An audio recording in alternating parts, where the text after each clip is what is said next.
Hey everybody, welcome back to Late Night Review.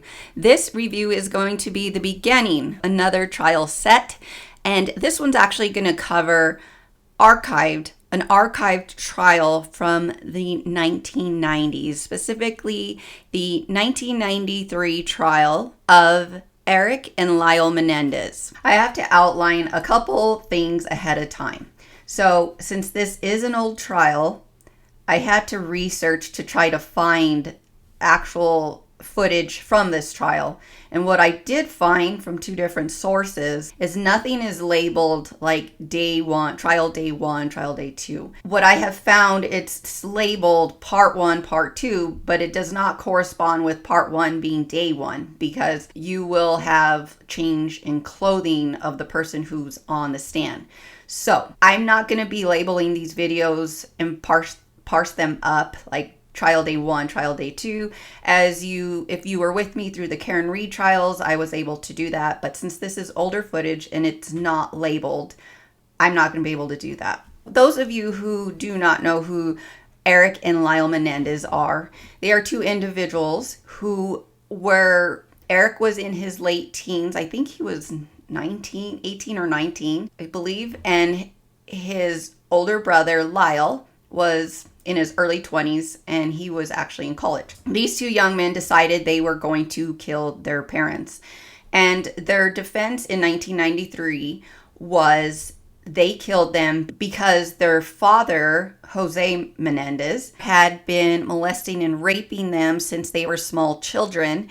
And now that Lyle was in his early 20s and Eric was in his late teens, the abuse had not stopped and was continuing, and so they figured the only way to stop this was to get rid of their parents by killing them. Now, the question you might have if you aren't aware of this case is, why did they kill the mother? And the reason why is they had recently, I guess, found out that the mother knew about the abuse the whole time and never did anything to protect them or to stop it. So that is why she was included in the murder. Now, prosecution's cases know the reason why they killed their parents is because they wanted their parents' money. So this is what we're going to be dealing with. So in 1993, I was young. I was like in, I think, 5th grade. So the 1996 conviction, I was in middle school. So I think I was like, 13? And I do remember this being big back then because I do remember talking with my sister about this case back then, and then hearing the conviction verdict read back then. And I remember thinking, wow, so those guys, they killed their parents for their money. And then it was like, but they were abused. And so I remember back then having mixed feelings about the verdict. Because I didn't understand all of it. And it's probably because, I was in school all day, and so I didn't have time to follow this trial. However, I know there are many other trials that are going on right now that you would probably like a review on, but I am going to focus on this one and go into archive footage to review this trial, because if you have saw any kind of headlines, Lyle and Eric may be getting released from prison and be getting released with time served, even though their conviction was life without the possibility of parole. The reason why is because in the first trial, they were able to use their defense, which was basically like a battered wife syndrome. So just like a battered wife, she gets abused multiple times, many times through the years, so on and so forth. She finally comes to the point where she can't take it anymore, and so she kills her husband. I'm not saying that's what you should do. I'm just saying this is the result of that sometimes for people. So with Lyle and Eric, their defense in 1993 was that they were getting abused from their father, sexually molested and raped by their father since they were children. And now that they're older, it's still continuing. So the only way to stop this in their minds is to kill their parents. So that is what defense they used. Now, in 1996, those of you who aren't aware, in the 1990s, during the Clinton administration, they'd come up with this 3-strike rule. During this time, a lot of people were convicted and put into prison, and certain defenses were taken from people during their trials. So in the 1993 trial, it ended with the jury being deadlocked. Those of you who were with me during the Karen Reed trial, that's how that trial ended as well, with the deadlock of the jury. So in 1996, they were retried again and they were convicted. However, in the 1996 trial, they were not allowed to use their defense, which was the battered wife syndrome. And back then, they felt that they are not women, so they cannot use the battered wife defense. So they took their defense from them. And of course, they got prosecuted and convicted and ended up in prison with life without the possibility of parole. And that's where they've been since then. But I remember talking with my sister about it, who was a little older than me. I remember thinking like, oh gosh, they got convicted. And I remember having like mixed feelings about it, because it was like, well, were they just rich kids that wanted their parents' money? But then it was like, oh, but they were also abused. So, well, that's like, it was a little confusing for me back then.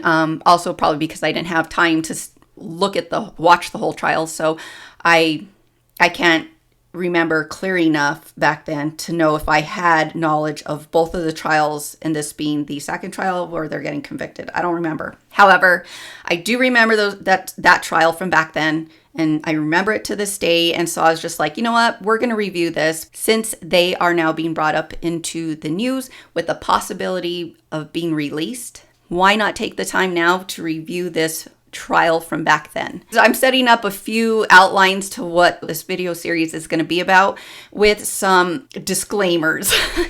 Since this is such an old trial, things weren't really televised or recorded in the amount that we have present today through sources. So I have dug through and found as much archive footage as I can.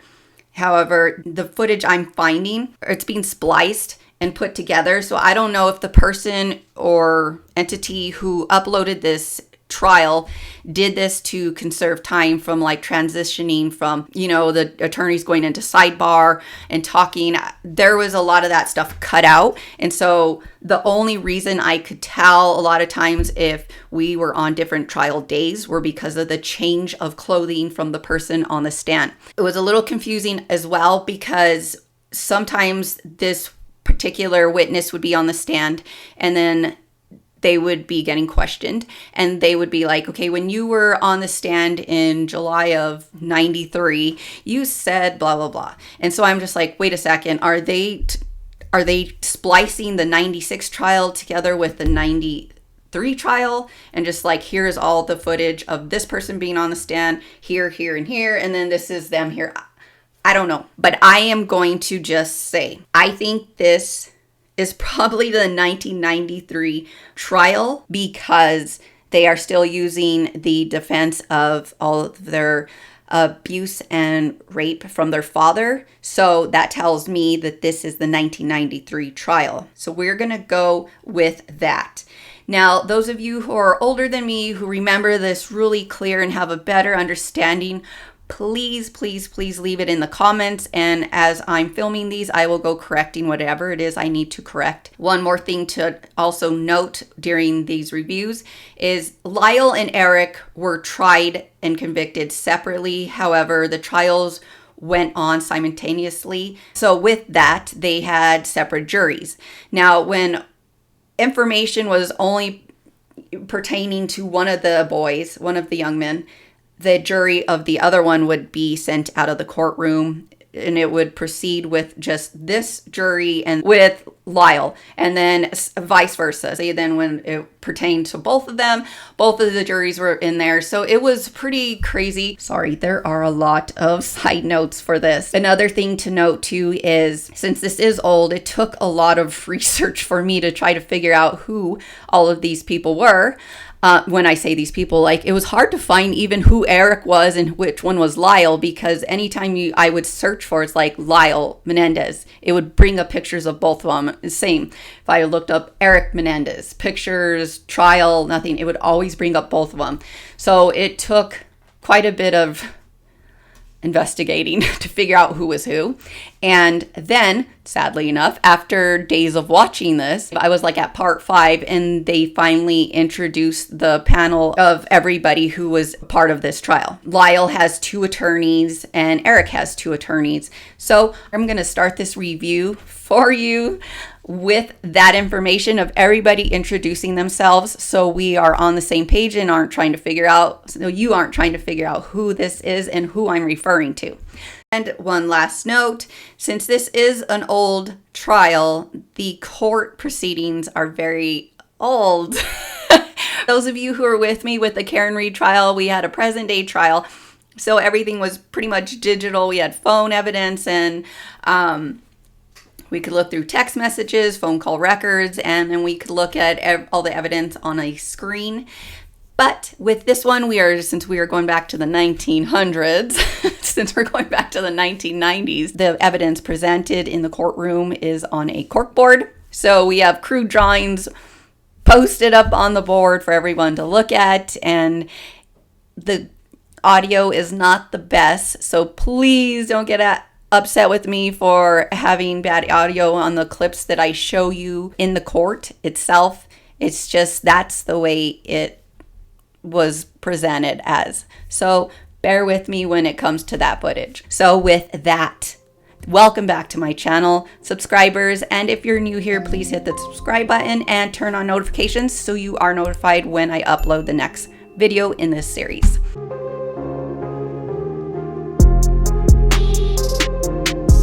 And we've been involved in jury selection, one jury at a time, and you've just been introduced on Tuesday to the participants for the first time. So let me do it once more here so that everyone knows the name that goes with the face that's at counsel table here, and then we'll get on with our testimony. First, I'll just go down the road here and introduce people at counsel table. First of all, Michael Burt, if you would stand. He is one of the attorneys for Lyle Menendez. Then Lyle Menendez, would you stand? And then Ms. Jill Lansing is the other attorney for Lyle Menendez. Ms. Leslie Abramson, she's one of the attorneys for Eric Menendez. Mr. Eric Menendez. And Ms. Marcia Morrissey, and she's the other lawyer for Eric Menendez. Mrs. Pamela Bozanich, she's one of the deputy district attorneys.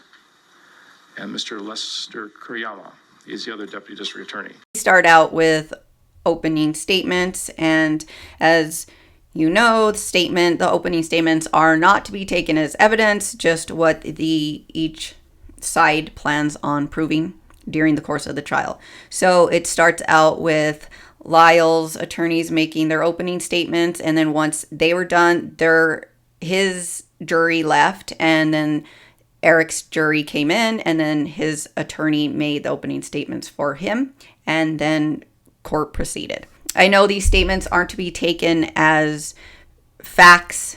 However, the information that defense says they're going to prove is crazy. Honestly, I started reviewing this trial like about a month ago. It's been about like a month.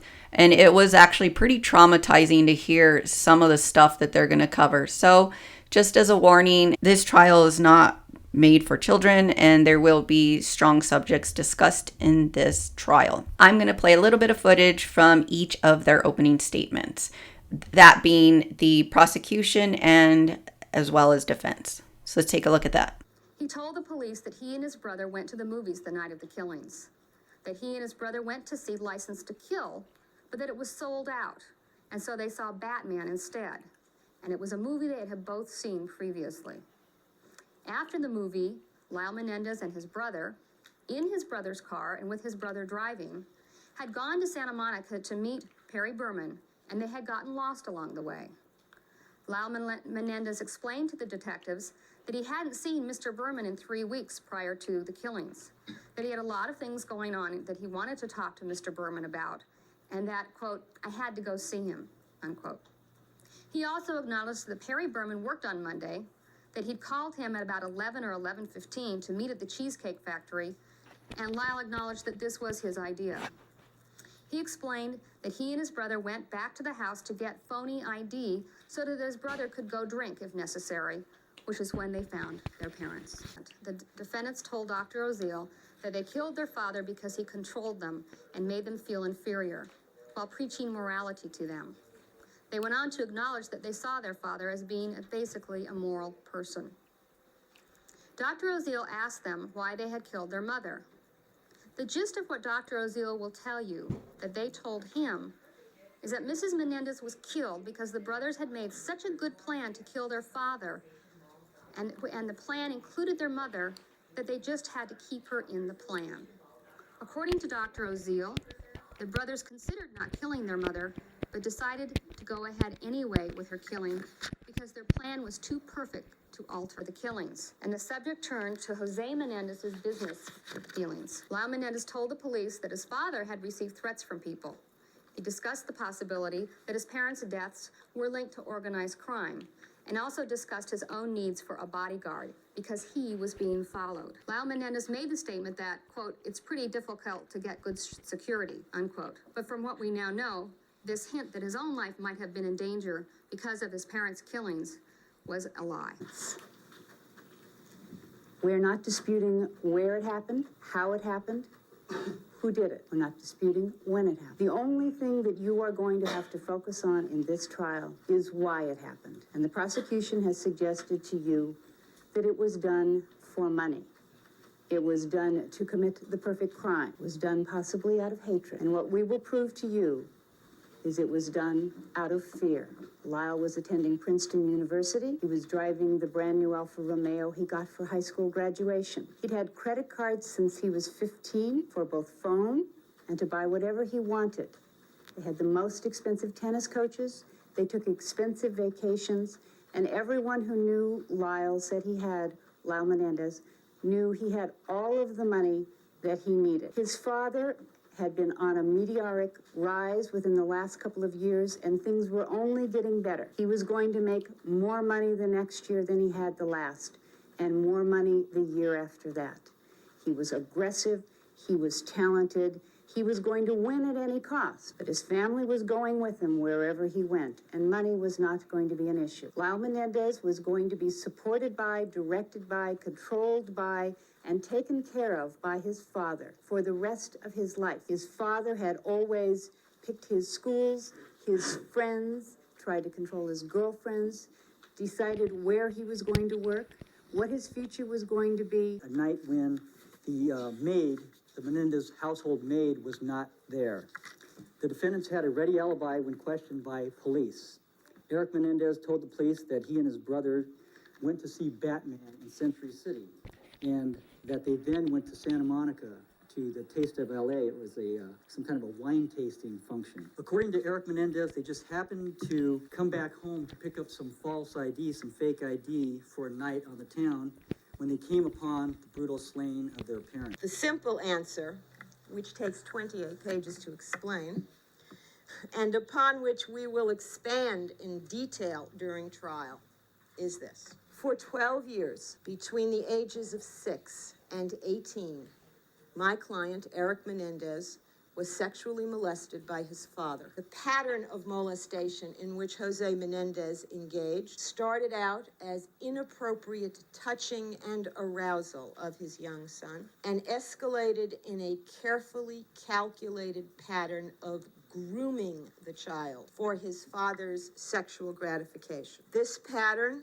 included repeated acts of forcible oral copulation, sodomy, and rape, and the intentional infliction of pain by the use of foreign objects upon Eric's person. Jose Menendez's obvious purpose was to use his child's body to satisfy his lust. But this sexual exploitation of his young son was also part of a more pervasive characteristic of Mr. Menendez, his absolute need to control and to manipulate the people around him. Many witnesses will tell you that this was a man who enjoyed to an extraordinary degree asserting his power over those weaker than himself, especially his boys. Pulled Eric's hair when forcing this 11-year-old to orally copulate him, who slapped him repeatedly when the child cried after his father ejaculated into his mouth for the first time, who forcibly sodomized him after repeated prior attempts caused the child to cry out in pain. For this act, Jose Menendez waited until no one else was home, presumably because he knew it would cause excruciating pain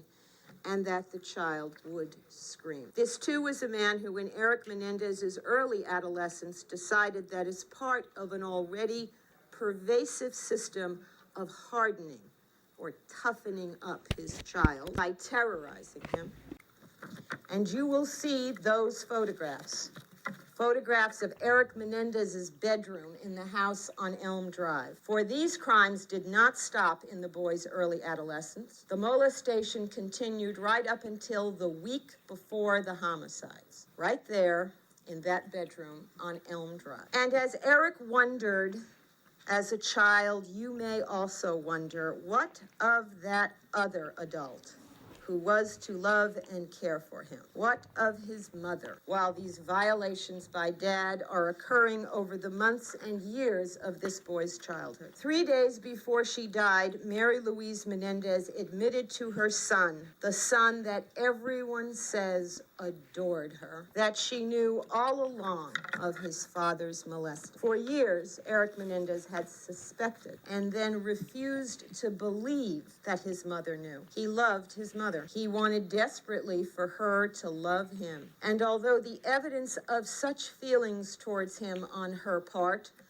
was very slim at best, he chose to believe, he needed to believe, that however much his father may have hated him, his mother must love him in her own way. He could not tell her himself what was going on for many reasons. His mother seemed angry at him and his brother all the time. She had uncontrollable rages over seemingly meaningless things. She never comforted him when he was ill. Indeed, she never acknowledged that he was ill and punished him for staying home from school with physical complaints by locking him in a closet while she ran errands. She constantly criticized him for his poor schoolwork, calling him stupid and dummy.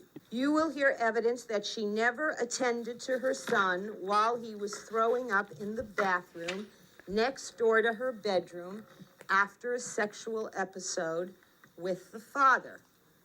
But she would come if Eric were throwing up due to illness and complain about the mess. You will hear evidence that she never asked Eric why he was crying.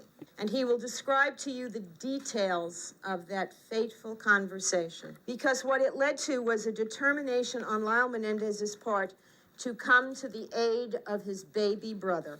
The form of that aid was to be a confrontation with their father, in which Lyle Menendez was going to insist that Jose Menendez stop molesting his son and allow the brothers to leave the home and live together. Eric Menendez will tell you that this decision led to days of intense tension and dread on his part.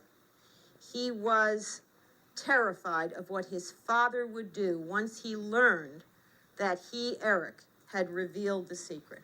Jose Menendez was defiant.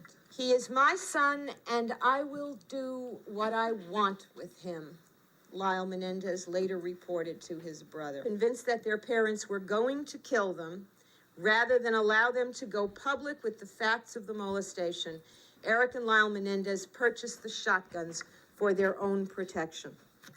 They had intended to buy handguns, which would seem to be a more useful weapon for self-defense since it wasn't so obvious, but found out, being amateurs in the firearm game, found out that you could not buy handguns on demand. You'd have to wait 2 weeks, and their fear was such they didn't think they would be alive in 2 days, let alone 2 weeks. Eric Menendez will describe for you what the next 2 days were like.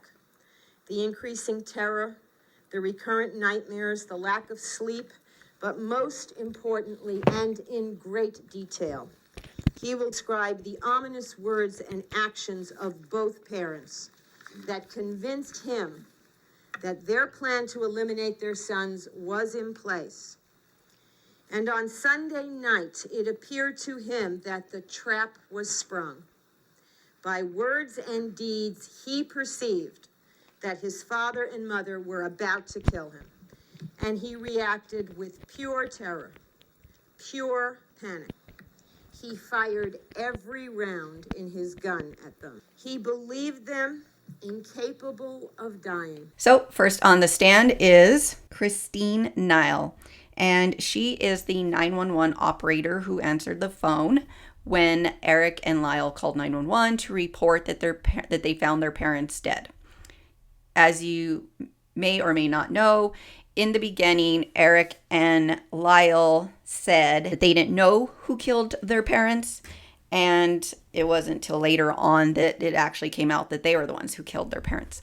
So she is the 911 operator who answered the phone for that call. And they played the 911 call, but it's really not really worth listening to because it was just as bad as the Karen Reed trial.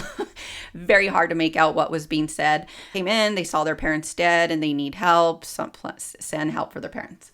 So that was what we got out of her. Next on the stand is Avril Crum. She is the neighbor to the Menendez family. This whole thing took place in California. They lived in Beverly Hills. Prior to that, they lived in Calabasas. And prior to that, they lived in, I think, Massachusetts. Avril stated that during that night when the Menendez parents were killed, she did hear what she said she thought were Chinese fireworks. When she heard the pops, she just thought they were Chinese fireworks, so she didn't call and report it. However, her son did tell her she should call, and she just said no. I mean, if you're living in that area, you're not going to just right away think like, oh, someone just got shot. That was the end of her testimony. Next one on the stand is Michael Butkus. He was the officer that was dispatched by 911 when the Menendez brothers called. And his testimony was kind of just like, I was dispatched by 911 and I went to the house. There wasn't a lot to his testimony, just that's pretty much what I picked up out of that testimony. And we're going to move kind of quickly through some of these people. The next one on the stand was Kirk West. He was actually one of the last officers dispatched to the Menendez home that night. And he did a search through the home to see what had happened. The next one on the stand was Richard Catalani. Richard works for the LA County Sheriff Department. What he did in this case was he analyzed the blood on the shoe that was in evidence, and he was not at the crime scene himself and just received the evidence and analyzed the blood, and he was not asked to give an opinion on the matter outside of identifying the substance. That was his part in this. Next one on the stand is Leslie Zoller. He is a police officer for the Beverly Hills PD, and he supervises the other officers for the collection of the evidence. So he didn't actually collect the evidence. He just tells them like, okay, do this with that, do this with that. And so he just supervises those officers. And he said that there were actually no shotgun shells at the scene of the crime. And the shoes collected and analyzed by Mr. Catalani, the guy right before this one, was collected by Mr. Zoller, not at the scene of the crime, but over at the coroner's office. And then they were sent to the sheriff's department for analyzation. In his search of the home, he said that there were 2 rifles in the closet of the home, but they were not taken in as evidence or into custody because right away they determined the murders were done with shotguns and not 22 rifles. So they didn't take those guns. He also stated that at 5:30 a.m. in the morning, the boys, the Menendez brothers, went and asked him if they could go into the home to get some clothing and their tennis rackets. However, when cross-examined by defense, it was brought forth that he actually never put any of that information into any of his reports. So we don't know if that is true or not. As we all know with the Karen Reed trial, lots of stuff was not reported that they wanted to use as evidence to convict her. But anyways, moving on with this. Here we go with more stuff that's being claimed afterwards that was not put into the report. I think that should have been information that was put in if that did take place. However, whatever. Next one on the stand is Bob Anderson, and he is a boat operator. So at some point, the Menendez family took a shark fishing charter. Jose wanted to look knowledgeable on this subject for a possible new client, so it was total business. And why Jose drugged the whole family, I don't know, but this is just what happened. So Mr. Anderson described Eric and Lyle's behavior, that they kept themselves up front on the boat despite getting hit by a big wave and soaking them. He said they were shivering but didn't want to leave their spots. They did not want to go back in, even though they were definitely not dressed to be on a charter out in the ocean. They were in shorts and short sleeves, so they were not dressed like if they've done this before or should have been prepared for water hitting them or that it would be cold.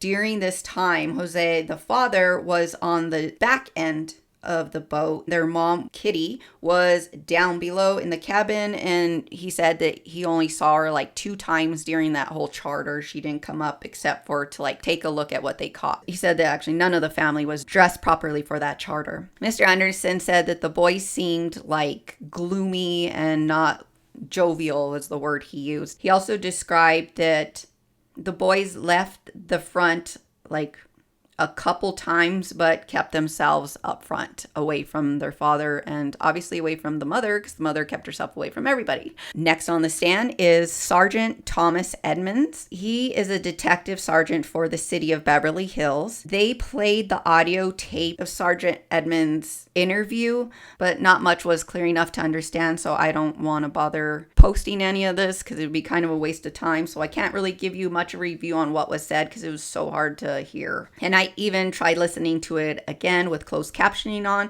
but even closed captioning was having trouble understanding, and it just kept saying music. I would get pieces here and there, but the majority of the time it just said music. So sorry, I can't give you much information on that. So Mr. Edmonds also said that when he was interviewing Eric, he ended up having to end the interview because Eric was so upset. He said that actually both of the brothers were upset and looked traumatized. And so there was really no purpose to continue to force them to answer questions because they were too upset or traumatized to focus and answer the questions. He said that he didn't think the boys were or were not suspects at the time of these interviews. Next on the stand is Deputy Dwight Van Horn. He is the deputy sheriff for the Los Angeles County. He is a firearms expert and was asked about the type of shotgun shells that were used for the shooting.